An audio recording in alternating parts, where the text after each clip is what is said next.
ఈ ప్రపంచాన్ని నడిపిస్తున్న అసలైన శక్తి ఏమిటి? డబ్బా, బంగారమా, డాలరా, లేదా టెక్నాలజీనా?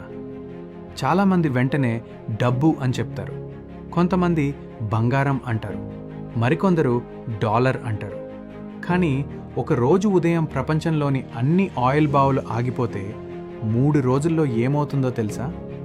పెట్రోల్ బంకులు ఖాళీ, ట్రక్కులు ఆగిపోతాయి, సూపర్ మార్కెట్లో సరుకులు అయిపోతాయి, విమానాలు ఎగరలేవు, ఫ్యాక్టరీలు మూతపడతాయి, కరెంటు ఉత్పత్తి కూడా చాలా చోట్ల దెబ్బతింటుంది. ప్రపంచ ఆర్థిక వ్యవస్థ నెమ్మదిగా ఒక పెద్ద యంత్రంలా ఆగిపోవడం ప్రారంభిస్తుంది.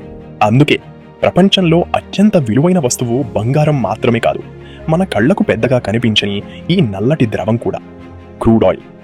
కొంతమంది దీనిని బ్లాక్ గోల్డ్ అని ఎందుకు